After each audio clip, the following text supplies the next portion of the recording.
Hi good morning. Part 3 कर रहे हैं हम लोग CSIR नेट सितंबर 2022। मतलब आज का जो हमारा एग्जाम था उसी एग्जाम के आंसर्स को डिस्कस कर रहे हैं। क्वेश्चन तुम मुझे बता रहे हो अपनी मेमोरी के अकॉर्डिंग, और उससे जो भी मुझे समझ में आ रहा है उसके अकॉर्डिंग मैं आपको मटेरियल प्रोवाइड करा रहा हूँ और पॉसिबल आंसर को डिस्कस कर रहा हूँ। चैनल सब्सक्राइब नहीं कर रखा तो कर लो घंटी के साथ, वीडियो को शेयर कर दो अपने तमाम उन दोस्तों में जिन्होंने एग्जाम दिया है और वो भी सॉल्यूशन के बारे में जानना चाहते हैं। अगर ये वीडियो पसंद आया तो लाइक करना मत भूलना भाई। अब आप लोगों ने जो मुझे बताया है कि एक क्वेश्चन आया है इपॉक ईरा और पीरियड इनको ऑर्डर मैनेज करने के लिए, डेवोनियन, क्रिटेशियस, कार्बोनिफेरस इनको ऑर्डर मैनेज करने के लिए, तो इन दोनों में से कोई सी एक बात होगी पॉसिबली। तो हम लोगों ने सिनोजोइक, मेसोजोइक, पीलोजोइक ईरा की बात की थी और इनमें हमने पीरियड्स की बात की थी, कैम्ब्रियन, ऑर्डोविशियन, सिलुरियन, डेवोनियन। तो मैं याद है जब हम लोग इसके बारे में बात करें तो हमने एक शॉर्ट फॉर्म भी बनाई थी ताकि हम इसको सीरीज में याद कर सकें, क्रिटेशियस, जुरेसियस, ट्रायसिक वगैरह। और हमने ये भी समझा था कि किस पीरियड में क्या होता है, कब एनिमल्स डेवलप हुए, कब प्लांट डेवलप हुए, कौन से ईरा में हमारे एंजियोस्पर्म आए, कौन से में हमारे जिम्नोस्पर्म आए। तो ये वही से क्वेश्चन है और आई होप कि उस इंफॉर्मेशन ने आपके इस क्वेश्चन को आसान कर दिया होगा। एक क्वेश्चन आया है ये एग्स को लेकर के, जहां आइसोलिसिटल, मेसोलिसिटल और शायद ऑर्गेनिज्म को कोरिलेट करना था उनके साथ में। तो क्या तुम्हें ये डायग्राम याद है? हम लोग जब भी बात करते हैं डेवलपमेंट बायोलॉजी की तो कहानी की शुरुआत यहीं से तो होती है कि भाई एग कैसे होते हैं और उनमें क्लीवेज किस ऑर्डर में होते हैं। जैसे कि होलोब्लास्टिक कंप्लीट क्लीवेज वाले जो एग्स हमने देखे हैं वो है आइसोलिसिटल। इसमें echinoderms, flatworms, annelid, mollusc, tunicates, mammals और नेमेटोड्स, ये सब ऑर्गेनिज्म आते हैं जिनके पास आइसोलिसिटल एग अवेलेबल है। और क्लीवेज का तो जिक्र साथ में था ही। देन मिसोलिसिटल वाले जो हैं वो एम्फीबियंस थे और मीरोब्लास्टिक इनकम्प्लीट क्लीवेज हमने देखा था टेलोलिसिटल के अंदर।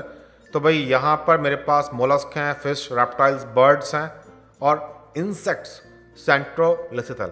आई थिंक इसी डायग्राम में से आपका क्वेश्चन सॉल्व हो जाना था। पता है ये सबसे पावरफुल डायग्राम है डेवलपमेंट बायोलॉजी का।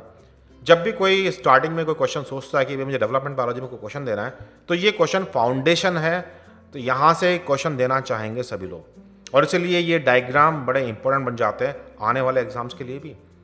एक क्वेश्चन आया था डी नोवो सिंथेसिस और न्यूक्लियोटाइड के ऊपर, एग्जैक्टली लैंग्वेज नहीं पता, लेकिन अगर डी नोवो की बात की होगी तो भाई चलिए कुछ हम बातें कर लेते हैं।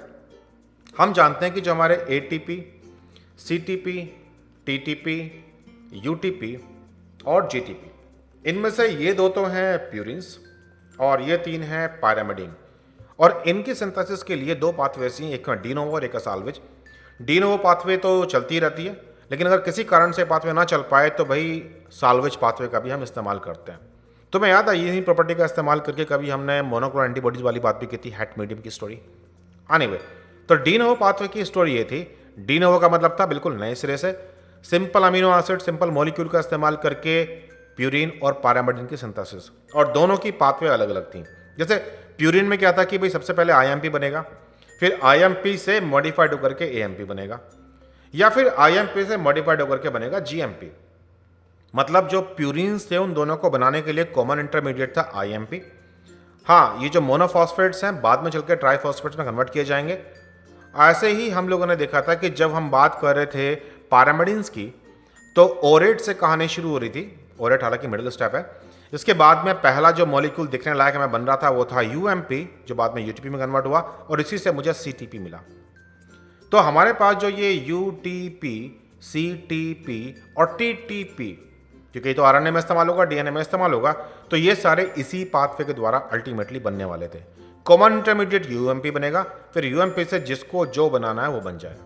एक बात और भी थी, ये जितने भी न्यूक्लियोटाइड बने थे सबके सब राइबोस टाइप के थे। इनकी शुगर में 2 प्राइम पर भी और 3 प्राइम पर भी OH ग्रुप अवेलेबल था। तो इनको DNA वाली फॉर्म में कन्वर्ट करने के लिए, जैसे कि डीऑक्सी ATP बनाने के लिए हमें एक एंजाइम चाहिए था, रिडक्टेज। वो एंजाइम इस ऑक्सीजन को यहाँ से हटाएगा और तब बनाएगा 2 प्राइम डीऑक्सी ATP या GTP या CTP या TTP, जो भी हमारी रिक्वायरमेंट है।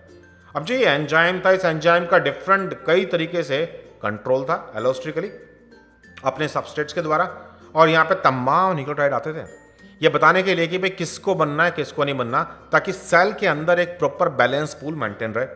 और इसके पीछे एक रेगुलेशन की स्टोरी थी जहाँ पर ये रेगुलेट हो रहा था कि भाई क्वांटिटीज़ कैसे डिसाइड होती हैं। आई होप कि शायद आपका जो क्वेश्चन था वो इसी किसी इन्फॉर्मेशन में से आया था।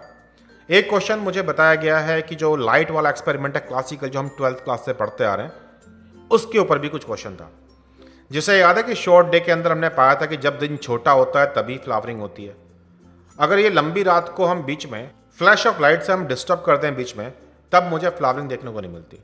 तो कंफर्म ये जरूरी था कि इन्हें लंबी कंटिन्यूअस नाइट जरूर चाहिए। सिमिलरली हमने ये कहा था कि जो लॉन्ग डे प्लांट्स हैं, लॉन्ग डे प्लांट्स में दिन की रोशनी ज़्यादा चाहिए, नाइट की रोशनी कम। अगर हम नाइट बढ़ा दें तो फ्लावरिंग देखने को नहीं मिलती, लेकिन अगर इस लंबी रात को हम किसी लाइट से इंटरप्ट कर दें तो हम पाते हैं फ्लावरिंग हो जाती है। फिर ये सवाल उठा जब हम ग्रेजुएशन में आए और मास्टर्स में आए कि भाई ये लाइट क्या सभी तरह की? नहीं। फिर हमने एक्सपेरिमेंट्स किए कि क्या ये रेड वाली लाइट है या फार रेड वाली लाइट है। तो हमने ये पाया था कि जो शॉर्ट डे प्लांट्स हैं, मतलब जिनको लंबी नाइट चाहिए, अगर उसकी नाइट में मैं रेड लाइट दूं तो फ्लावरिंग नहीं होती। हाँ, रेड लाइट के बाद में अगर फायर रेड दूं तो फिर दोबारा से मुझे उसका इफेक्ट देखने को मिल जाता, मतलब रात वापस काली हो गई। और इसी एक्सपेरिमेंट को रिपीट करके डिसाइड किया गया था कि भाई फार रेड और रेड ये दोनों लाइट कंट्रोल करते हैं फ्लावरिंग को। फिर आगे चल करके मास्टर्स में आपने ये भी पढ़ा कि कौन कौन से क्रोमोफोर्स होते हैं जो इनको पहचानते हैं और इसके अगेंस्ट रिस्पॉन्स देते हैं। कहानी थी फोटो पीरियोडिज्म की।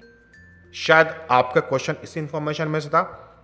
एक्यूरेटली तुम बताओगे कि क्या क्वेश्चन ऐसा ही था। और जो भी तुम्हें क्वेश्चन याद आ रहे हैं, बेझिझके क्वेश्चंस को पोस्ट कर दो 9013902981। एज अर्ली एज पॉसिबल तुम्हारे क्वेश्चंस को विद पॉसिबल बेस्ट डिस्क्रिप्शन मैं डिस्कस करूंगा, ताकि आपको सही ज्ञान भी मिल जाए और ये भी मालूम पड़ जाए कि जो आपने एफर्ट्स किए थे वो कितने कामयाब रहे। हम 20 सितंबर 22 से नए कोर्सेज शुरू कर रहे हैं, CSIR नेट, गेट BT और MSc एंट्रेंस। 19 सितंबर तक कुछ हैवी डिस्काउंट्स अवेलेबल है।